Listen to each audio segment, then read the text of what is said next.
Voilà, carte sur table, nouvelle émission, nouveau numéro de votre émission que vous aimez, une émission que vous avez l'habitude de suivre de partout dans le monde entier. Je le dis et je le dirai encore, merci de votre fidélité, madame, messieurs, à cette émission. Alors, on dit souvent reculer pour mieux sauter, c'est vrai, nous sommes au mois de juin et on va faire un petit retour plutôt en arrière pour parler du thème, reparler, je dirais, du thème de 8 mars ou du mois de mars dernier. Alors, une journée ou tout un mois dédié à la femme et initié par une femme, Clara plutôt Zetkin, une femme qui a marqué son temps, une femme qui fait aujourd'hui parler d'elle. Aujourd'hui, elle n'est peut-être plus là, mais son nom reste sur toutes les lèvres et ce qu'elle a fait, ce qu'elle a initié, reste sur toutes les lèvres. Alors, pour parler de ça, le 8 mars dernier a été dédié au mois de la femme et le thème retenu pour cette année 2021 était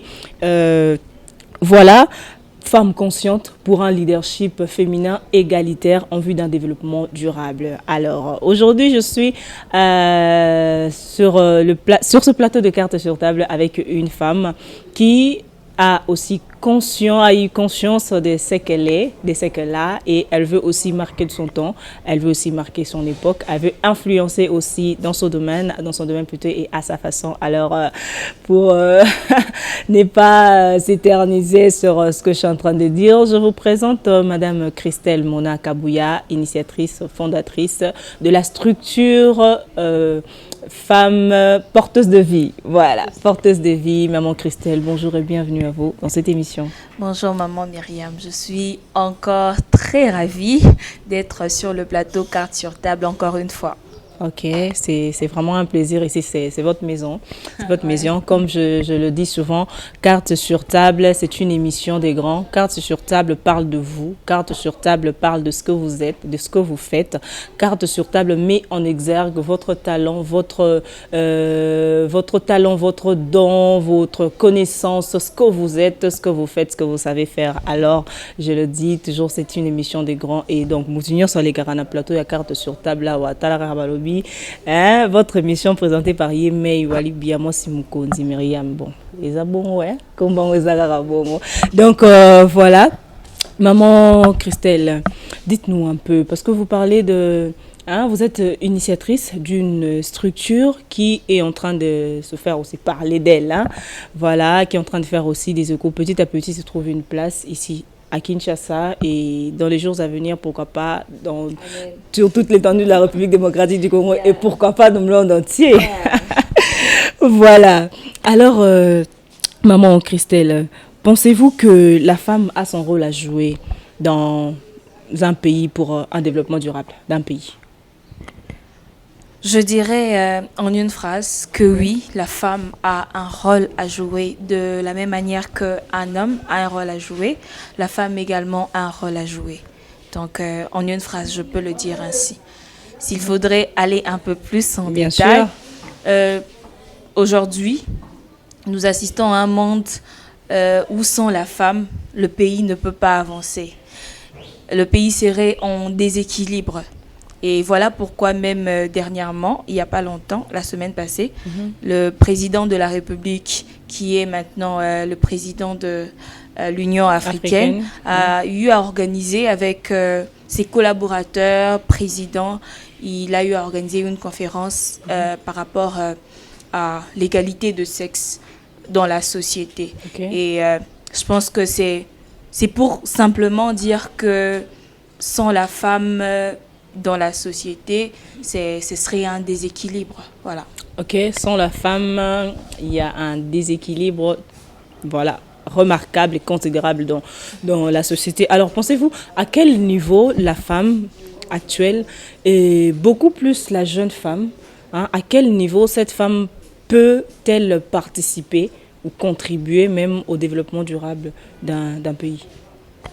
Je dirais à ce stade, il n'y a pas un seul domaine où la femme ne peut pas. On remarque aujourd'hui qu'il y a des femmes ingénieures, il y a des femmes qui peuvent se servir de leurs mains. C'est vrai que physiquement, l'homme est plus habile et plus fort. On parle de force de l'homme que la femme. Généralement, on traite la femme comme un être vulnérable. Bon, je n'aime pas trop rester là-dessus parce que c'est comme limiter la femme. Aujourd'hui, la femme peut être peut travailler dans tous les domaines. Et ce qui fera qu'aujourd'hui, on ne peut pas limiter la femme. C'est vrai qu'on reconnaît la force de l'homme, on reconnaît que Dieu déjà a créé l'homme avec plusieurs capacités physiques que la femme, mais ça ne veut pas dire, ça ne doit pas nous emmener à pouvoir sous-estimer les capacités de l'homme. Je peux dire, et je pèse bien mes mots, que la femme peut travailler dans tous les domaines. Ok, la femme peut travailler dans tous les domaines. Et vous avez évoqué tout à l'heure cette téléconférence, si je peux dire ça comme ça, que le président de la République a eu à organisé, je sais pas, c'était lui qui a organisé ou il a juste participé, bon, peu importe, avec les autres présidents de la République. J'avais vu, il y a aussi Philippe Ramaphosa, je pense, celui de l'Afrique du Sud, qui a aussi participé à cette conférence-là. Mais alors, on parle de parité, égalité de sexe, égalité homme-femme, tout ça. Bon, qu'on se comprenne un peu, dans quelle dimension, si je peux dire, on peut parler vraiment, pour ça on peut expliquer ou encore comprendre cette notion-là de parité. Parce que la plupart de jeunes femmes, qu'on se le dise, qu'on dit, bon, parité, voilà, égalité de sexe, homme, femme, bon, l'homme travaille, moi aussi je travaille. Le travail que l'homme fait, moi aussi je peux le faire. L'homme peut gagner sa vie, la femme aussi, en travaillant dur, peut aussi gagner sa vie. Tout ce que l'homme est capable d'accomplir, sur le plan intellectuel, parfois même physique aussi. La femme aussi a les capacités de le faire. Vous voyez, la femme aussi a les capacités de le faire. Et bon, dans la société, ça crée un tout petit peu une sorte de confrontation, si je peux dire, des femmes qui se mesurent un peu beaucoup plus aux hommes pour dire, bon, voilà, bon, on est égaux. Comment tu peux expliquer ça? Si je dois parler comme une porteuse de vie, je dirais que il y a équilibre, dans ce sens que on ne veut pas, parce que si on doit revenir dans notre culture, déjà aussi par rapport à la parole de Dieu, dans la famille, c'est l'homme qui est le chef de la femme. Ça, c'est la parole de Dieu qui le dit. Et aussi, même la loi le dit, que l'homme est le maître du ménage. Oui. Donc ça, c'est clair, on ne discute pas. Je serais contre ces femmes qui voudraient inverser le rôle. Je serais contre ces femmes qui chercheraient à changer les rôles. Parce que finalement, ça, c'est établi, on ne change pas. On ne change pas. Si on essaye de changer, c'est ce qui emmène au fait cette confrontation et qui n'est pas une bonne chose. En tant que porteuse de vie, on reconnaît l'autorité. En tant qu'épouse, on reconnaît l'autorité de l'homme. Ça, on ne change pas. Mais si on arrive, lorsqu'on arrive dans la société, c'est alors qu'on reconnaît cette égalité. Cette parité, c'est au niveau de la société, c'est au niveau du développement. On dit en quelque sorte que la femme peut développer son pays. La femme peut travailler, peut utiliser, même à la maison. Elle peut soutenir le ménage, mais ça ne veut pas faire d'elle le maître du ménage. Le maître du ménage demeure l'homme. Ouais, justement, parce que, qu'on se le dise, la plupart de jeunes femmes, surtout, comprennent un peu mal cette notion-là de parité. Parce que, c'est dit, on est dans un foyer où c'est moi qui gagne l'argent, donc c'est moi qui porte la culotte. Moi, je gagne beaucoup d'argent, plus que le mari, et c'est moi qui m'occupe de la plupart de tâches ici à la maison. Donc, du coup, l'homme, tu es un peu là, et moi, je prends un peu ta place. Ça, c'est vraiment pas une valeur à encourager. C'est vraiment pas une valeur, disons. C'est pas une vertu, c'est pas une valeur. C'est pas quelque chose à encourager. Ce que nous devons faire, c'est soutenir les hommes, c'est pouvoir... Déjà que la femme est une aide. C'est une aide semblable. Bon, dans semblable, là qu'on comprend qu'elle peut faire ce que l'homme fait. Ouais. Mais c'est une aide. On ne doit pas oublier ça, enlever ça de notre tête. On est une aide. On apporte quelque chose, mais ça ne veut pas dire qu'on est au-dessus. Non, pas du tout. Ce qu'il faut faire, c'est pouvoir essaye un peu de rappeler à la femme qui elle est. Hein. Rappelons un peu, femme, qui tu es. Tu es, comme j'aime bien le dire, une porteuse de vie. Tu peux pas chercher à créer des confrontations, à créer un déséquilibre. Parce que finalement, c'est un déséquilibre. Lorsque la femme essaye lorsqu'on essaye de changer... lorsqu'on essaye de changer une loi, on essaye de voir une loi naturelle, il y a un déséquilibre qui se pose, donc qui arrive. Donc, faudra pas changer ces choses. C'est vrai que les hommes sont un peu... lorsqu'on parle de parité, ils sont un peu dérangés. Attends, c'est moi l'homme, c'est moi le chef, c'est moi le maître, et puis bon voilà. Oui, ils sont dérangés au fait, parce que finalement, certaines femmes ne réalisent pas que elles veulent se confronter à l'homme, alors que c'est pas ce qu'on veut. Attendez, à qui la faute au fait? Si ces femmes-là n'arrivent pas, comme si je peux dire, à appréhender même la notion, le sens même ou la quintessence même de ce mot-là, parité, ce concept-là, parité. La faute revient à qui? Je ne sais pas, aux initiatrices, aux initiateurs de ces concepts parité, manque peut-être de connaissances, manque d'informations à ce propos, ou simplement, je ne sais pas, l'ignorance tout court. Bon, moi, je dirais deux choses que tu viens de dire. Je retiens deux choses. Il y a l'ignorance et aussi le manque de connaissances. Ça va un peu de soi. Ouais. Moi, je pense que c'est ça. Parce que s'il faudrait remettre la faute sur l'initiatrice ou les initiateurs, c'est faux, parce que vous et moi avions compris ça. Donc, s'il y a eu possibilité que vous et moi puissions comprendre ce terme même parité, c'est que ça veut dire qu'elles sont censées, celles qui essayent un peu de changer les choses, elles sont censées comprendre ça. Moi, je pense que ça peut être manque de connaissances. On a juste entendu, on n'a pas cherché à comprendre, à vérifier le dictionnaire, à questionner le dictionnaire, à questionner ceux même qui en parlent. Donc, moi, je pense que la Bible dit mon peuple périt parce qu'il manque la connaissance. Il manque la connaissance. Moi, je pense que celles qui essayent de changer les choses, soit elles sont conscientes de ça, c'est Wana russe, soit elles manquent carrément la connaissance. Voilà les deux raisons. Soit elles sont conscientes, elles le font expressement. Voilà.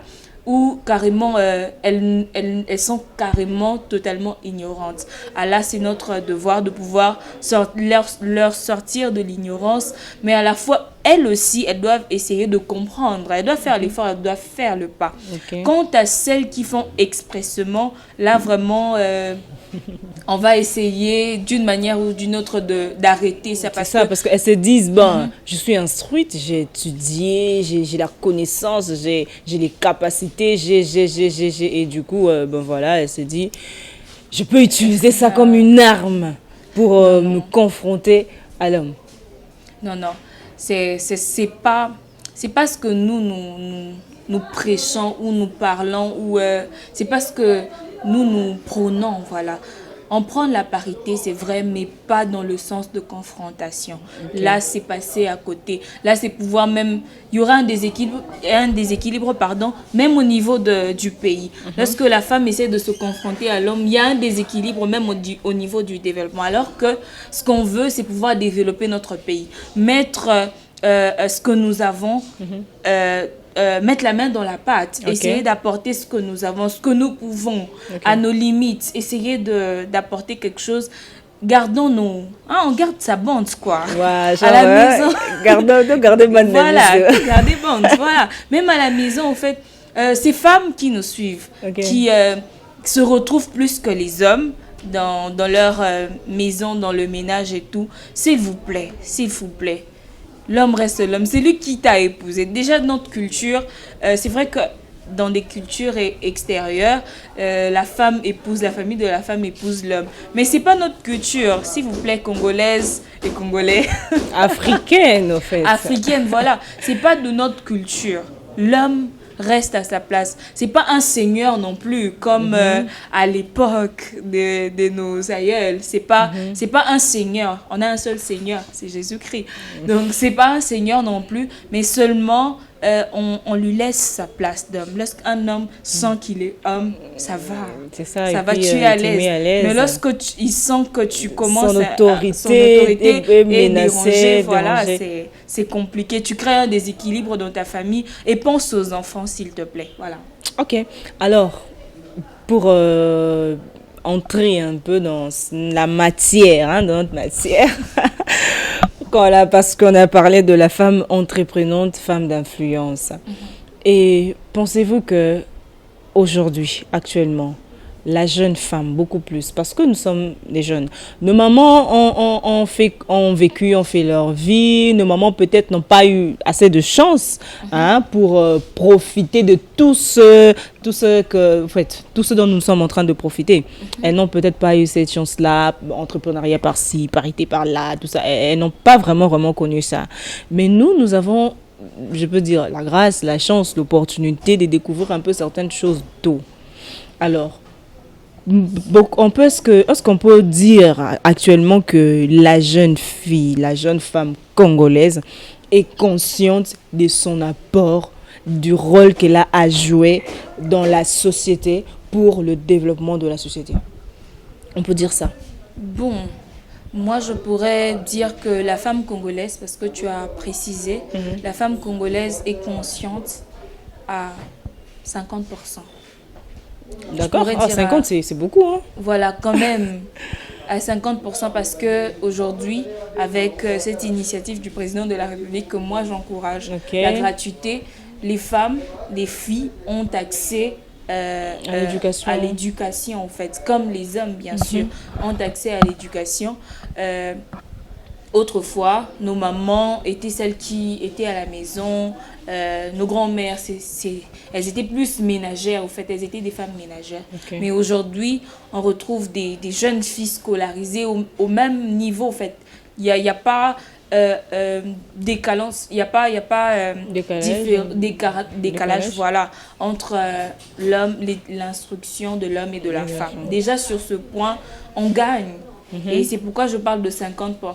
L'autre 50%, ça renferme à la fois ces filles qui ont des parents qui n'ont pas conscience, qui doivent leur instruire, qui doivent leur envoyer à l'école. Bien que le président de la République a pu nous a emmené la gratuité, mais il y a quand même des parents qui laissent les enfants à Kendote Kamaï, les jeunes filles, parce qu'on parle de la jeune fille, on veut que, voilà, Abala, 18 ans, voire même 17 ans, respecte même pas la loi. Donc mineur, mais Baba Lissié, on parlera un peu du débarras, quoi. Genre, voilà, les parents veulent à tout prix se débarrasser des enfants. Et aussi parce qu'ils en mettent tellement au monde, ils n'ont pas la possibilité de les nourrir. Il n'y a pas de planning familial. Du coup, on se débarrasse des enfants, on ne les scolarise pas. Seulement le fait de se déplacer, d'aller à l'école, aux APM, Nipona pour inscrire moi, c'est difficile. Les manques de conscience des parents, ça c'est dans les 50%, 50 autres pourcents. Aussi à l'intérieur, il y a aussi des celles qui sont instruites. Les parents, on voit à l'école, mais qui font n'importe quoi. L'école n'est pas mon lot. Donc, qui vont simplement pour satisfaire les parents. Il y en a de ces jeunes filles, elles vont à l'école, au lycée, juste pour satisfaire les parents. Elles ne réussissent pas. Tantôt, certains parents sont découragés. Azukara diplôme, Azanaïkara diplôme yanning. Bon, après, toi, moi, ça va pas la ok. Exactement. Azanaïkara diplôme na simanda ku awa et puis diplôme d'état le quoi na Congo et pesa maka n'importe comment.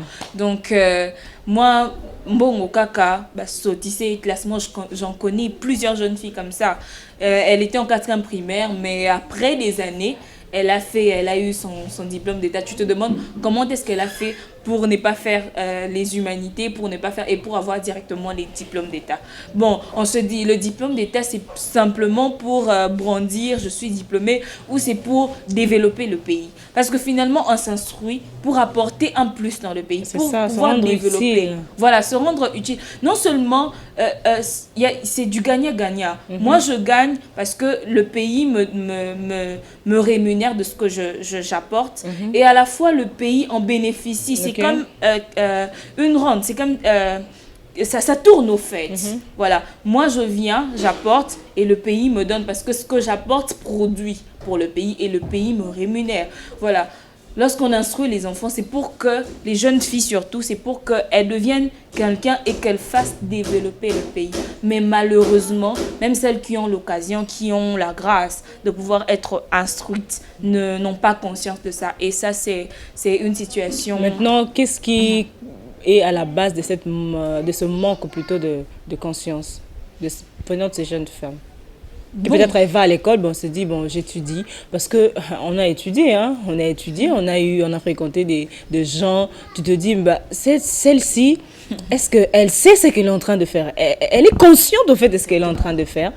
Genre, les cours, c'est pas son problème, elle n'a pas le temps de refuser ses notes, voilà, tout ce qu'elle veut. Allô, Guinaye, j'ai diplôme, et puis tapage, la fête, voilà, j'ai mon bac, c'est là, j'ai mon diplôme. Et puis, quand il s'agit maintenant de défendre ces diplômes-là, sur le plan professionnel, et voilà, elle commence maintenant à passer par d'autres moyens, sexuellement, voilà, soit c'est la corruption, soit ceci, soit ceci. Et c'est toute une génération qui est en train d'être bafouée comme ça, parce que exactement.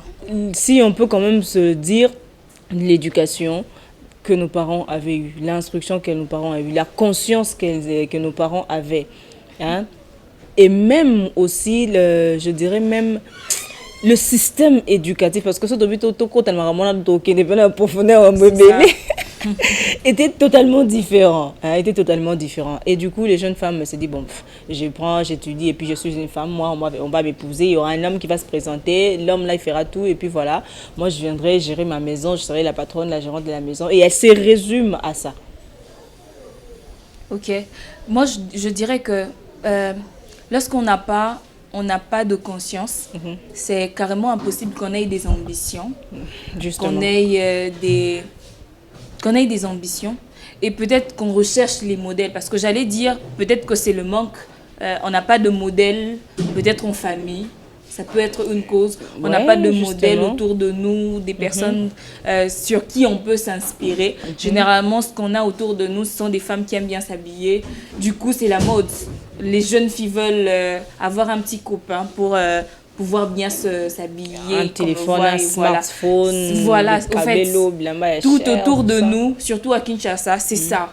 Moi, je vois, je ne suis pas encore arrivée à l'étranger, ça viendra par la grâce de Dieu. Bien sûr. Je peux voir au travers des images à la télé, des documentaires, comment est-ce que les Blancs s'habillent. Bon, c'est pas comme nous ici au Congo. Nous, c'est très important. La jeune fille veut paraître. La jeune fille veut absolument. Et ce qui fait que les études, qu'elle ait des ambitions, ça fait pas partie de sa vie. Et parfois, c'est trop tard qu'on réalise qu'on pouvait faire grand. On a la flemme. La jeune fille congolaise a la flemme. Si seulement elle enlevait cette flemme et qu'elle avait conscience que mon pays a besoin de moi, que je dois devenir quelqu'un dans cette famille s'il n'y a personne qui a pu faire quelque chose, s'il n'y a personne qui a pu faire le nom de cette famille, moi je le ferai.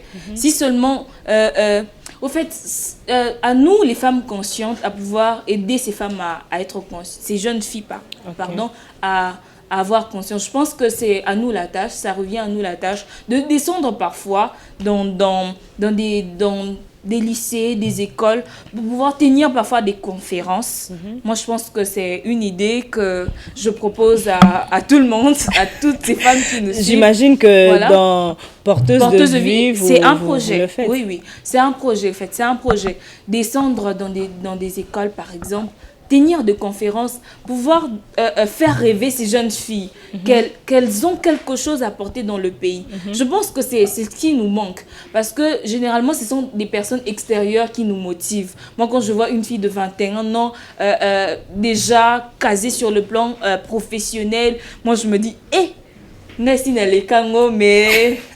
quand je me regarde, je me dis, c'est compliqué, tu vois, ça motive.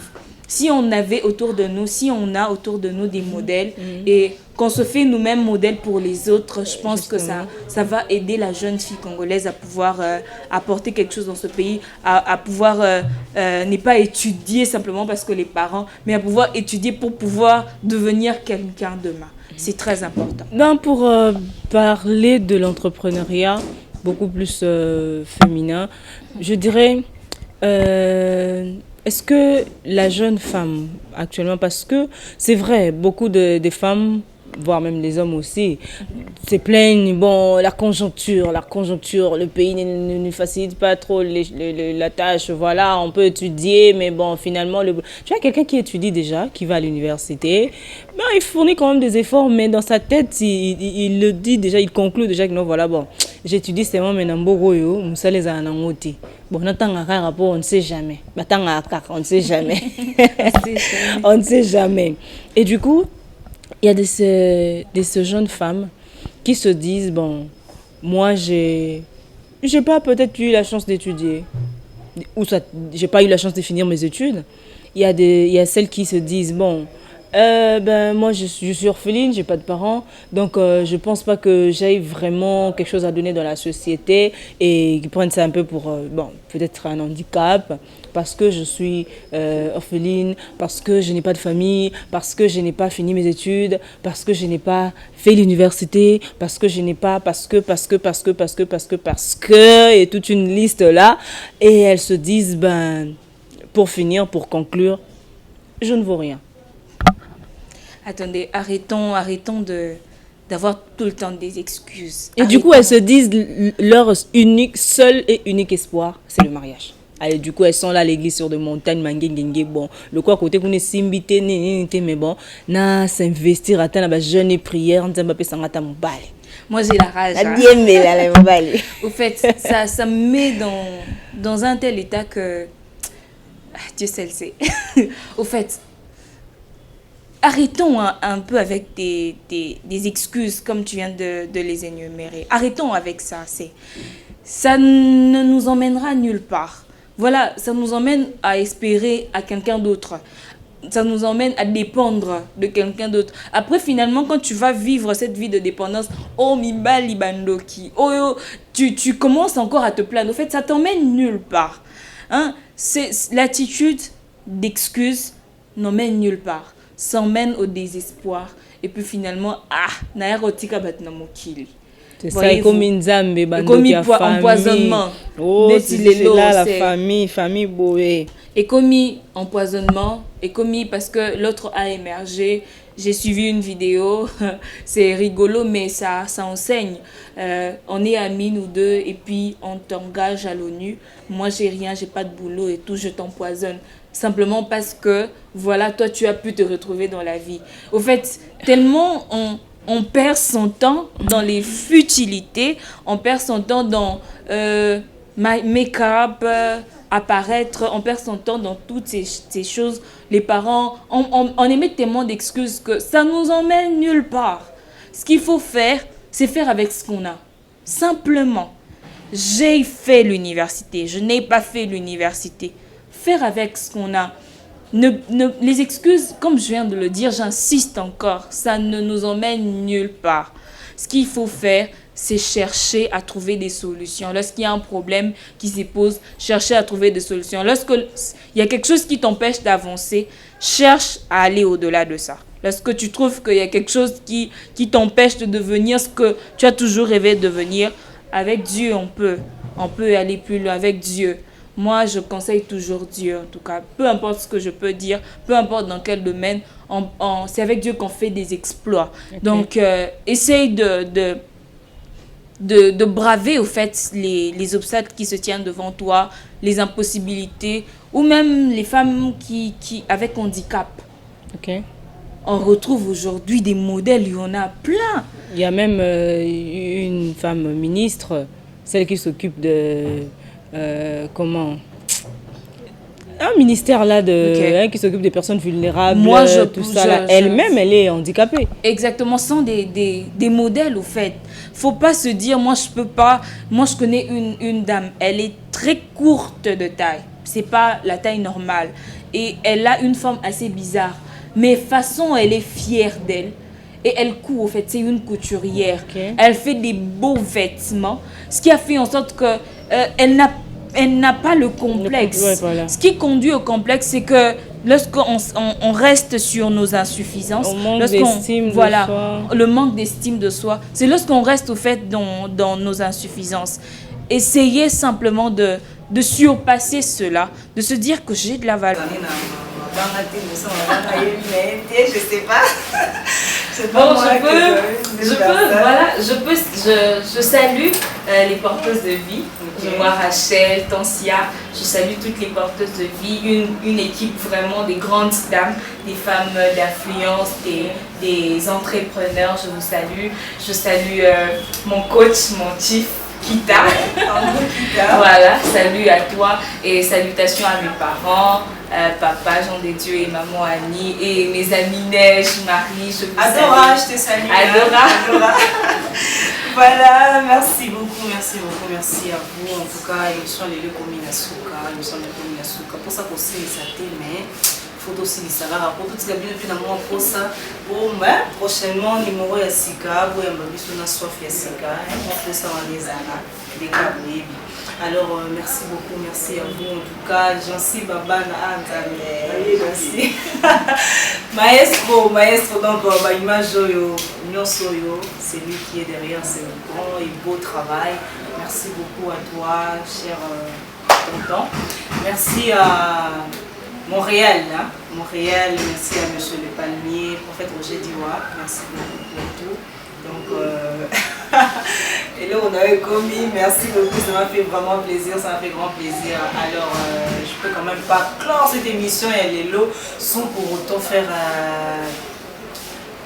passer une salutation particulière à ma maman, maman Régine Guéret, joyeux anniversaire. Hein. Et les gars qui m'aiment bon, tu récupéreras mon cadre, joyeux anniversaire à vous, plein de bonheur, que Dieu vous bénisse et qu'il vous fasse beaucoup de bien. Merci à mon bébé, mon amour, ma chérie, ma fille chérie, Shekina Olam Lesuni. Merci beaucoup à toi, merci à Samuela Grace Malembi, Rachel Yakoso, Jenny, hein? Jenny Guéret, merci beaucoup à vous. En tout cas, je vous retrouve très bientôt pour un nouveau numéro de votre émission Carte sur table. Tu n'as aucune raison d'échouer, tu n'as aucune raison de te résumer rien. Tu ne peux pas dire que tu n'as pas quelque chose, tu as quelque chose à donner. Regarde autour de toi, qu'est-ce qui manque et contribue au développement de ton pays. Voilà, c'est de cette façon-là que tu vas aussi influencer. Bye bye.